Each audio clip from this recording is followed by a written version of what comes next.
I'm not fascinating. That's really nice of you to say so, but it's intimidating. Um, so, what gives my life meaning? I don't think I'm too different than a lot of people. Family and my work. I'm lucky enough to have my daughter and her friend here tonight, so that's really awesome. And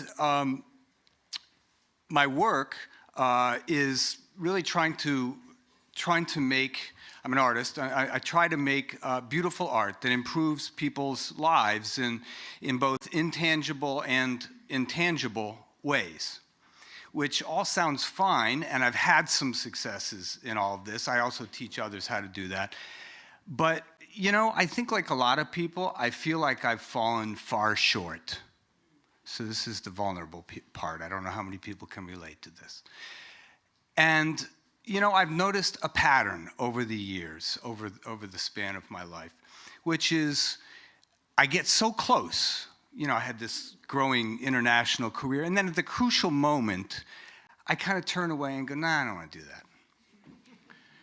And then, you know, I was a high school teacher for 16 years, and it was fabulous, and I just, you know, it was incredible. And then at a certain moment, I said, I'm not going to do that anymore.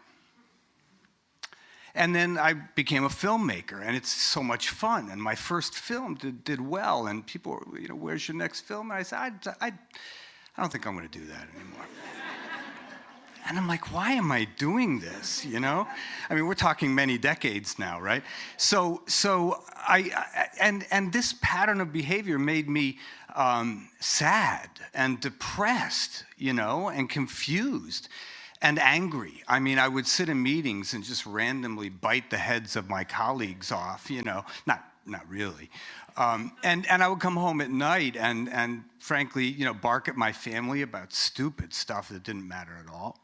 And probably drinking a little bit more than I should at a certain point.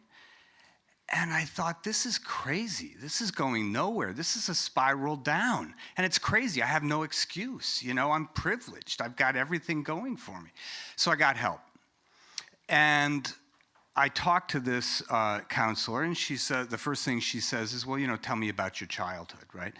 So I said, I'm the most privileged guy in the world. I mean, I'm on the only planet that has any life on it around. That's unbelievable.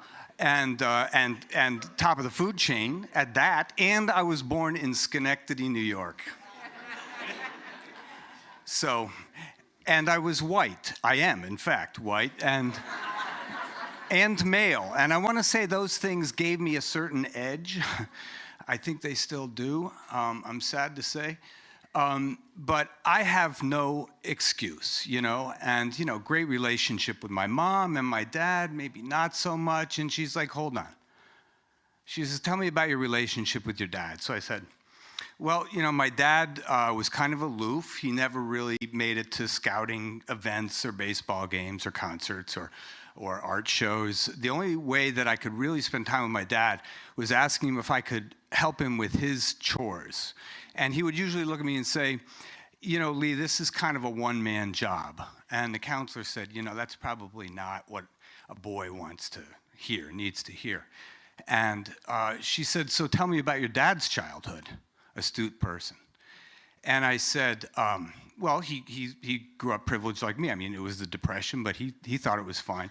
And, you know, all the pictures of him as a kid, he's smiling, he had friends and cousins, and it was all good. And then he was 18 in 1943. So this is going back a little ancient history here, but World War II had started. And so he joined the Army and was sent off to boot camp, which he excelled at because his name was Jack Boot. I got that from him. And he became a platoon sergeant in Patton's Third Army. And they landed at Normandy a few days after D-Day. And he took his platoon into battle in the Battle of the Bulge. And he was very close to his platoon. They sang together, he said. That was about the only thing he could say about the war. But on the first day of fighting, 3/4 of them were killed. And he was seriously wounded. So my dad got a Purple Heart.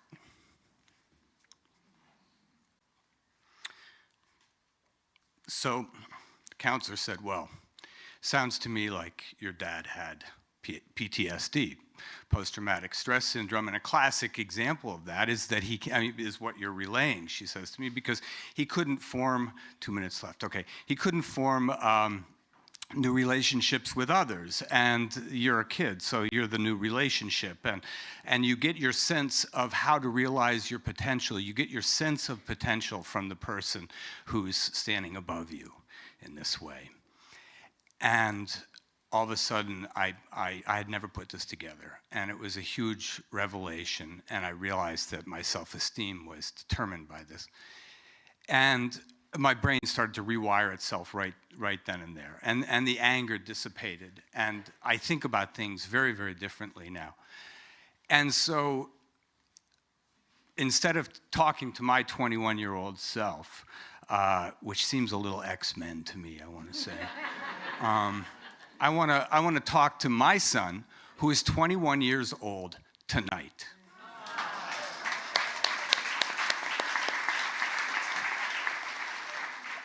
And say, you know, the job of growing up, 1 minute, okay, I'm gonna race. The job of growing up is figuring out the imprint that others have on you, how they shape you, and how your shape then fits into the world. It's like a puzzle. It's the puzzle. And nobody tells us this as a kid. It's not school, it's not sports, it's not girls, whatever. Although that is a puzzle.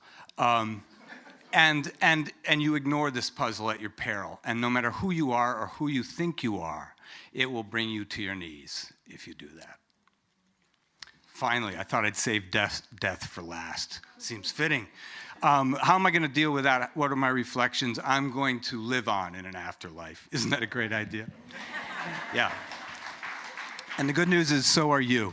Now, those of you who know me know a lot of what I have to do what I do in my work is science communication. So I'm just another spiritual atheist. This is actually a scientific fact, okay?